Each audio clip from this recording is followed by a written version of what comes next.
From up here, it doesn't look any different.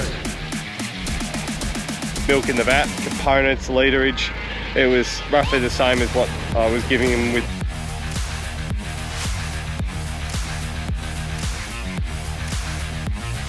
Because there was a lot of damage to the wire cable that comes out of the pump.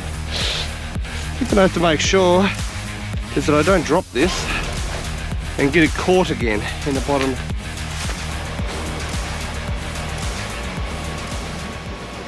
Well, good morning. Turn these lights off. Done milking for the morning. It's been having a bit of a break from everything. Just taking it easy over the winter periods.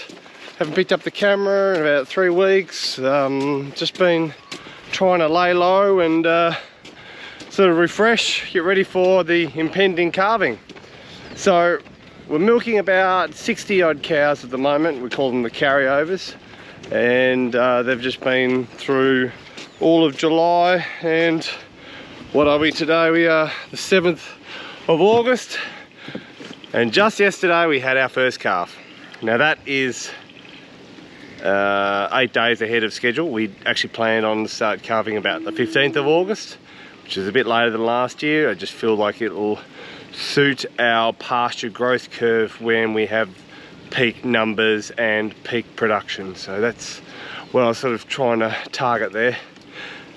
So we've started, but I've got more exciting news. This is the exciting news. Now, if you've been following along, you would know that I've had a few dramas with my bore. We pulled it out, we destroyed a bit of the PVC casing at the bottom. It then destroyed a bit of the cabling.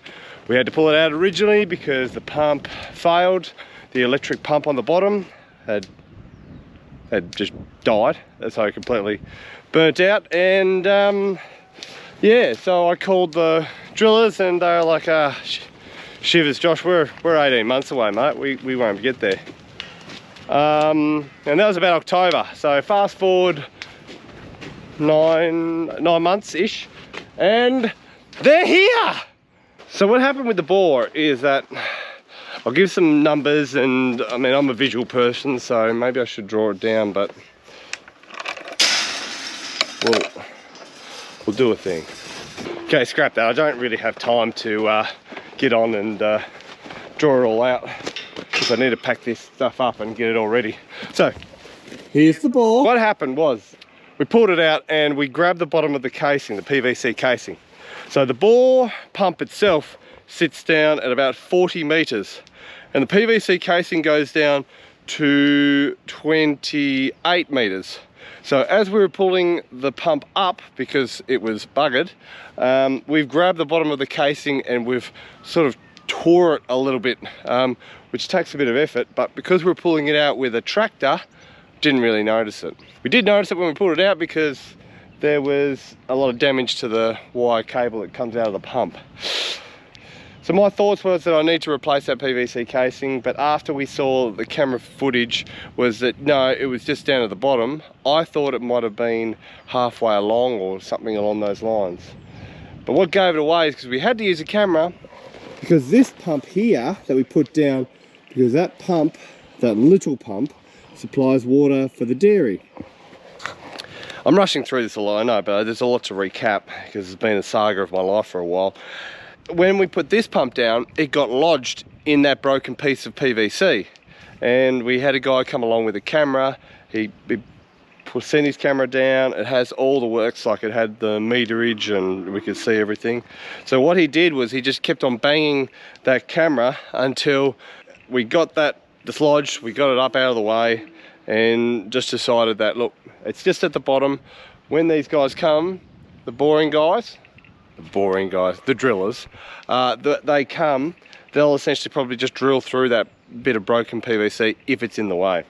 And then we'll put the big pump back down and we'll put this little pump down alongside it. That's the plan. Anyway, I better get this out. So I said I didn't have time to just draw a picture, but here I am just standing in front of it. So, we'll move this little temporary fence out of the way, move that to the side, and just have the area clear for them, so nothing will slow them down. Oh heck! It's actually got a bit of weight in it. A bit under. I think that I have to make sure is that I don't drop this and get it caught again in the bottom.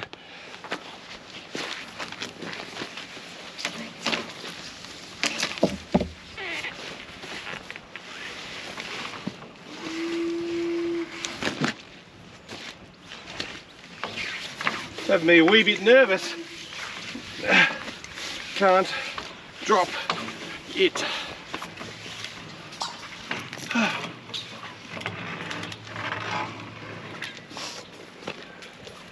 That's the little pump.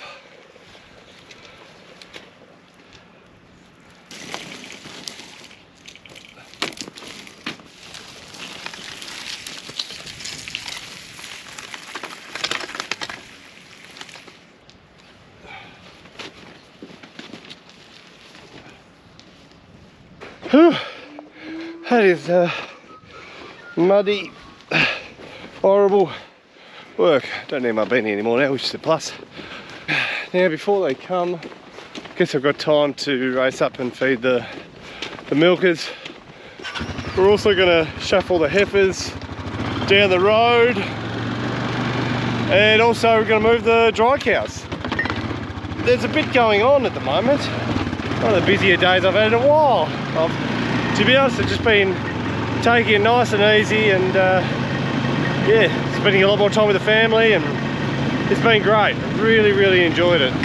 Just doing once a day in the morning and feeding out, and then having everything done by sort of early morning. It's, whew, I can see why once a day is really gel that sort of workload. Whew, it is good.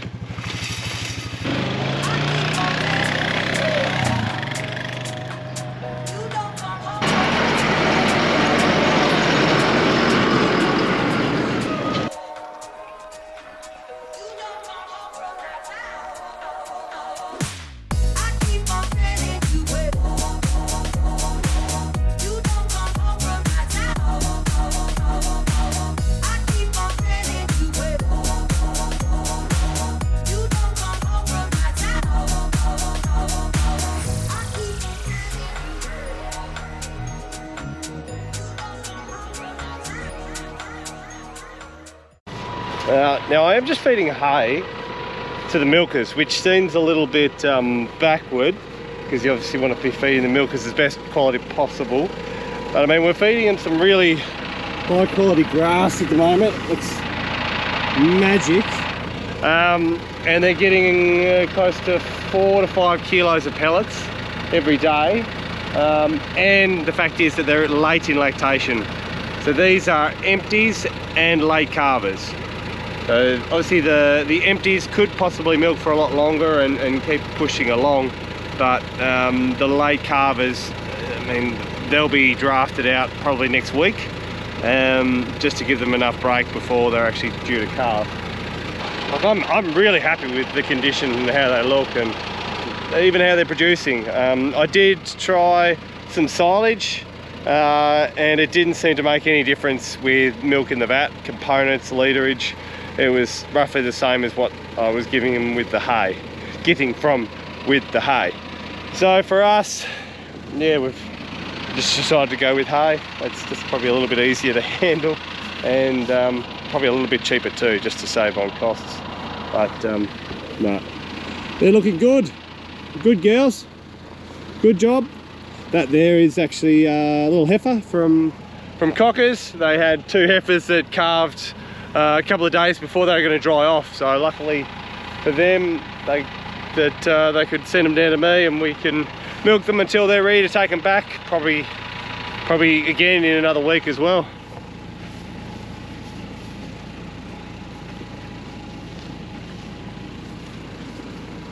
How you doing, girl? So I don't know if you can see, she's got a little white, well, they're actually bobby tags that we can't use anymore. We've got to use NLIS tags, which is those little electronic ones. $4 versus about 30 cents. But no, we'll get rebated for the ones that we send to the works. But those ones, those tags indicate that that cow isn't in calf. So we'll, she's empty. So we'll milk her as long as we possibly can. We'll give her the opportunity to get in calf if she's still producing milk. If she's not, then unfortunately she'll have to go. But the ones that we've got in there now are producing all right. Just on a little side note, the price of beef in Oz is actually really starting to improve a lot. Just the other day, heard that chopper cows are going for $7.20, which is just incredible. I mean, 16 months ago, I think I got $3.50. So it's over doubled in the space of 18 months. And that just goes to show why, like, just another reason why I think dairying is a superior industry compared to a lot of others, because it doesn't fluctuate anywhere near as great as that. Like, that's 100% fluctuation in 18 months, well, less than 18 months. Crazy, crazy. Oh, and I'm not saying that's a bad thing for the beef. I'm ecstatic about it, because that means, now last year I didn't actually get the opportunity to sell any of our beef cross cars, which we usually have a few of. They just had to go straight to the bobby because there just wasn't the demand at all for them. It only ended up getting like $30–40 an animal for it. It was pretty disheartening, really, because it's just such a wasted opportunity. That dairy beef, there's nothing wrong with it, especially when it's hung up. You won't really find much of a difference, I assure you. Generally what I like to do is to feed out into the pieces, strips that they actually haven't, they're actually not in. A lot easier to feed when they're not already in the paddock. You just go a little bit crazy when you come in. Righto, the boys are here, Chris and John, from Spalding's, and they just put their little reel down just with a lead, just to work out what sort of depth we're working with. So we had 12 meters depth, we had water, we struck water, and then from there on down, we went down 58 meters. He said that's a strange number though, because we usually work on 6 meter lengths. So it could mean we're dealing with like 2 meters of sediment that have just built up at the bottom of it, and not just like soft sediment either. Like it's gone down pretty firm now, so there could be even some more sitting on top of that. And that's what he spoke about, that after a while the water, if the water's moving quickly, then that brings more sediment for this this aquifer underneath the ground. He's going to sort of go in with the drill in a minute and set it all up and start what do you call purging. So he's going to force, I assume, air back down the drill rod and try and blast everything out and just sort of give it a good clean out. So he's hoping, and it'll be interesting to see what result we get. He's hoping we struck more water.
just moved the dry cows from the bush. We've been sort of called containment feeding them there, just give them about 4 bars of hay a day, put them in some rings and feed out one, and yeah, try to make it work. And then every second day we bring them in and give them a fresh pick of grass, because we don't really want them to be eating too much grass. Yeah, hay's quite alright, given that these girls will be calving anytime now, anytime. But they're usually pretty happy to get a bit of a pick.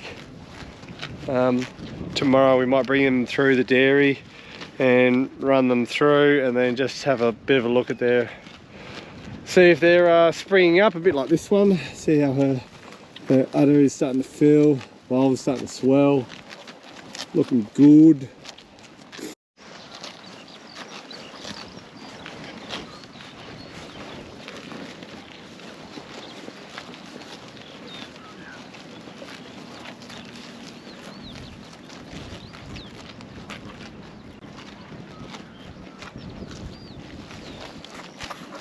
When we bring them in, so any that are springing, I'll put a little mark on of some description, and then we'll form a springer mob. So just another mob. So we'll have a heifer mob, a dry cow mob, a milking mob, and then a springer mob. And those springer mob will be a mix of the dry cow and the heifers. I really need to bring the heifers back because I really want to start training them to go through the dairy. Last year we had to train everything, cows and heifers, because none of them had been through that dairy, and it took a lot of work. Righto, it's the end of the day. The drillers have all packed up, all gone. Now I'm just going to try and put this little one back in, so I know that I got fresh water. From up here, it doesn't look any different. Let's hope it. Yeah, I'm sure it's fine. So what happened was I drilled down. So far they got to what he reckons was 45 meters, and then seemed as though it was more of a pocket of water, a different aquifer maybe, a top of a different one. So went through that and went back down through to 60 meters. There was 2 meters of stuff on the bottom, cleaned all that out. So essentially there was a big jet of air going down and swirling around, cleaning it all up. So then at the end of that clip there was a lot of water sort of just billowing out, and that's roughly what it would have been. So he seemed to think that it was about 10, but we didn't actually have a real accurate measurement of it. So about that 10 to 15 litres a second. So we'll get a pump, we'll stick that back down there, and hopefully it'll all be sunshine and rainbows of water misting in the air. Yep. But it's a sense of relief, really. Sort of preparing yourself for it to be almost another season of no boar, and for them to come in sort of very suddenly and then only take them, they would have been here for 2 hours tops, and it's fixed. Well, it's almost fixed. We've got to get a new electric motor for the bore pump itself, then it'll be fixed. But yeah, we'll have to wait for that time. But I'll put the little pump back in now. We'll do that now. So that'll do. Thanks guys for watching, appreciate it. See you again soon.